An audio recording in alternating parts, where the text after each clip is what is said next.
Sziasztok! Ebben a videóban kipróbálom a legendás Hayao Miyazaki napi rutinját. Dead Cinema! Én Oroszi Blanka vagyok, első könyves szerző, hobbi szinten festéssel is foglalkozom, amit a későbbiekben szeretnék professzionálisan is űzni. Ebben a videóban az ehhez vezető út első lépéseit követhetitek majd figyelemmel, miközben kipróbálom a legendás Hayao Miyazaki napi rutinját a 3 doboz cigaretta elszívása nélkül. Mint hallhatjátok, új mikrofonom van, szóval mindenkivel nagyobb örömére búcsút mondhatunk tőle. And I work like a dog, day and night. Ez alkalommal is teszünk egy kis időutazást, ugyanis a felvételek egy része júliusban készült, ám mielőtt ebbe belekezdenénk, beszélgessünk egy kicsikét Hayao Miyazakiról. Hayao Miyazaki Japán, hanem a világ talán leghíresebb animátora, manga készítője, valamint a Studio Ghibli egyik alapítója. Ő alkotta meg az Oscar-díjjal jutalmazott Chihiro Szellemországban, csak úgy, mint a 2023-ban megjelent A fiú és szürke gémet, vagy olyan a korábbi animációkat, mint a Totoro, a Varázserdő titkát, valamint az én 2 személyes kedvencemet, a Vadon hercegnőjét és a Vándorló palotát.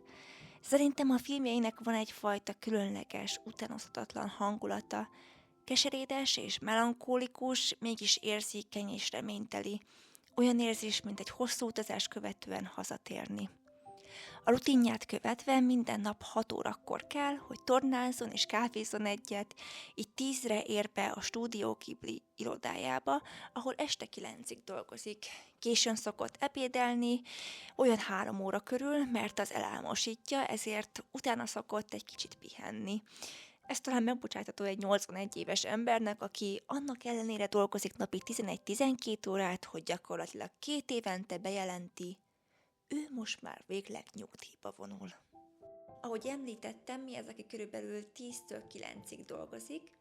Én 1 órával hamarabb fogok kezdeni, úgyhogy itt az ideje, hogy kiderüljön, lépést tudok-e tartani 5 napon keresztül a mesterrel. Az első nap 9 órára érkeztem a rajztanáromhoz, és a júliusi melegnek köszönhetően a kertben fogtam hozzá a munkához. A felvételen azt láthatjátok, hogy a referencia fotón szereplő alakot szénnel felviszem egy 50x150 cm-es papírra. Ez lesz a későbbi festmény tónus vázlata, aminek a lényege, hogy tanulmányozhassam az árnyékok és fények játékát, anélkül, hogy a színekre külön figyelmet kelljen fordítanom. A tónusvázlat alatt jobb oldalt egy referenciafotót, bal oldalt egy referencia rajzot láthattok, amire azért van igazából szükség, mert a kamera az objektívtől, a fotózás szögétől függően torzíthat, így nem feltétlenül csupán a szemünkre, hanem az anatómiára és a perspektívára vonatkozó ismereteinkre is érdemes hagyatkoznunk, amennyiben a festményen szereplő alakot térben szeretnénk ábrázolni. Ha a tónusrajzzal elkészülünk, akkor a következő lépés egy vagy több színtanulmány megalkotása lenne, illetve ha a szükségét érezzük, akkor pár részletre rá lehet fókuszálni, és csak annak a megrajzolását vagy megfestését begyakorolni. Ugyan nem ebben a videóban, de én mind a 2-t véghez tervezem vinni, mielőtt azonban kifejteném, hogy miért van szükségem ezek begyakorlására, most megtekinthetitek, ahogy akárcsak Miyazaki, én is egy kevés kávé mellett hogyan szoktam pletyízni.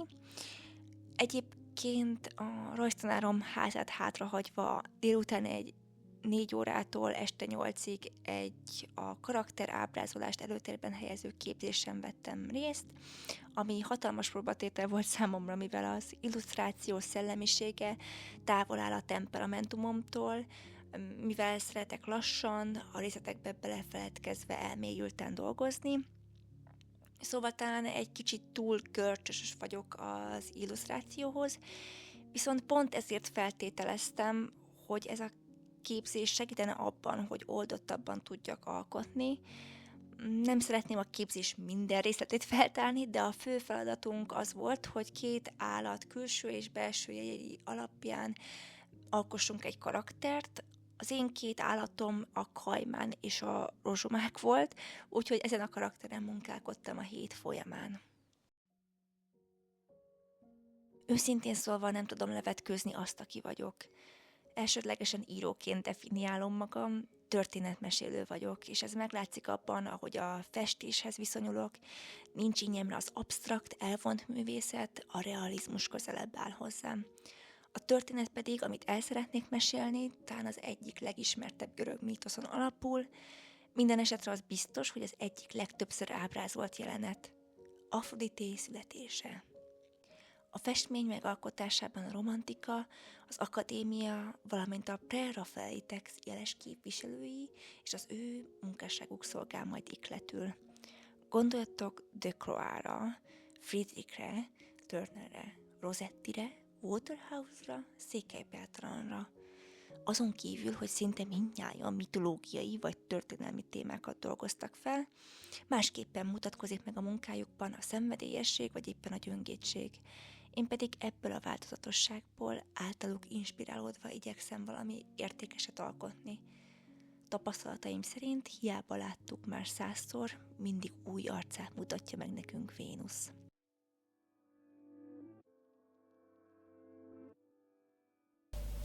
Tudom, mire gondoltok. Hova lett a szerda? Igazából én is ezt kérdezem magamtól. A tegnapi nap szinte teljes egészében álláskereséssel és motivációs levélírással, illetve e-mailek kiküldésével töltöttem. Arra gondoltam, ha Miyazaki eltérhet az ütemtervtől, mert el akar menni egy kicsikét kocsikázni, vagy szundítani szeretne egyet az egyik délután, akkor belefér az is, hogy én ne áldozzam fel magamat a művészetek oltárán azáltal, hogy ilyen halok a későbbiekben. Mondjuk egy kicsikét ellentmondásos abból a szempontból, ez az állításom, hogy viszont rendeltem magamnak 2 könyvet az antikváriumból. Nem tudtam megállni. Egyik kötet Dostoyevskitől, egy értekezés a művészetről. Nem is tudom, mit mondhatnék. Dostoyevski a kedvenc íróm, életem szerelme, mármint Timothée és Salomé kívül. Nincs mentségem, ezen a spektrumon mozgok. Úgyhogy ez lenne az első kötet. A másik, amit rendeltem, az Leonardo da Vinci-nek az alkotásairól készült képeknek a gyűjteménye. Ebből a könyvsorozatból, ez egy Corvina kiadós könyvsorozatnak a részeiből szoktam készíteni a másolataimat.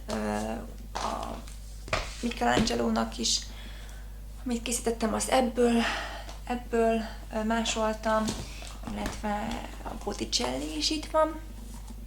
De visszatérve Leonardo da Vinci-re, már nem azt mondtam, hogy DiCaprio-ra. Most a Mona Lisát szeretném lemásolni, ugyanis 2 hét múlva, nem tudom, mennyire látszódik, mert fényes papírból van, úgyhogy lehet, hogy tükröződik. Szóval 2 hét múlva megyek Párizsba, és addigra leszeretném másolni, meg szeretném festeni, magammal szeretném vinni. Látjuk, hogy jön össze. Leszeretném nyűgözni a franciákat. Mondják majd, hogy la Joconde, mikor a festményemre néznek. Remélhetőleg felismerhető lesz. Még hozzá akartam tenni, hogy a 2 könyv mellett kaptam ajándékba egy könyvet Mark Twain-től, akitől én még soha korábban nem olvastam semmit, de tényleg semmit, valahogy soha nem került szembe velem.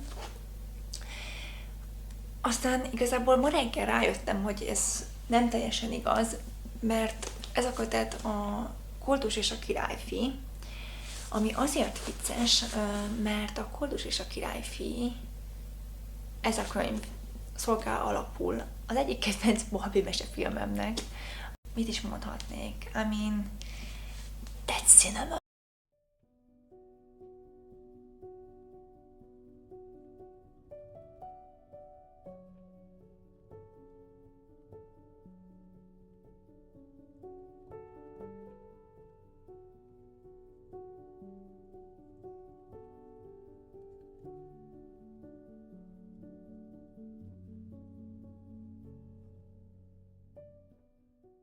amit meg szerettem volna nektek még mutatni, az ez a karakterrajz lenne. Nem vagyok teljesen megelégedve vele, viszont alapvetően egy jó kezdetnek tűnik számomra. A karakter Celine-nek hívják, ő neki alopecia universalisa van, ami egy autoimmun betegség, ennek következtében nem nő a testén szőrzet, így haj sem. Az elképzeléseim szerint ő egy másik bolygón él, olyan világot képzeljétek el, mint amilyen az 5. elem című filmben, vagy pedig a Szárnyas fejvadászban van. Celine egy rendőr, itt ötleteltem, hogy milyen legyen az egyenruhája. Ennél pedig azért van kurtizánnak felöltözve, hogy családbarát módon fogalmazzak, mert egy sorozatgyilkost igyekszik nyomra keríteni, aki örömlányokat öl. Ahogy láthatjátok, több fejformával is kísérleteztem, végül az nyerte el a tetszésemet, amit a képernyőn digitális formában is láthattok. Alapvetően a feladat az volt, hogy 2 random állatot, aminek a nevét egy kalapból kihúztuk, kellett vegyítenünk, és abból egy embert létrehoznunk. Az előző bejátszások valamelyikéből ti már tudjátok, hogy nekem a rozsomák és a kajmán jutott. A rozsomákot a fejformában, a szem sötétségében, ami végül egy kicsikét ufossá tette, illetve a bundában próbáltam visszahozni, míg a kajmánt a test szőrtelenségében. Valamint arra gondoltam, hogy ha a Celine dühös, akkor láthatóvá válik a szemfehérje, és vékony vonallá válik a szivárvány hártyája. És igazából ennyi lenne most első körben. Ja, illetve a szoknyája ugye az krokodilbőrből van, vagy kajmánbőrből van. És íme a végeredmény. Nem életem főműve, de ha abból indulok ki, hogy mennyire nehezemre esik az illusztrátor szemléletet magamévá tenni, akkor kifejezetten elégedett vagyok ezzel a próbálkozással, és a jövőben mindenféleképpen foglalkozni szeretnék ezzel a projekttel. Ami a rendőr egyenruhákat illeti, én a kék színűre szavazok, a sárgáról akarva akaratlanul a taxizás jutna eszébe mindenkinek. De javítsatok ki, ha tévedek. Ezután vegetáriánus ramen levest készítettem, mivel Miyazaki általában főzéssel szokta lezárni a projekteket, azonban az általam elkészített receptet nem ajánlnám, rettenetes lett, úgyhogy ha finomat szeretnétek enni, akkor látogassatok el egy japán étterembe. Remélem, hogy legalább némi esztétikai élményt tud nyújtani ez a rövid klip.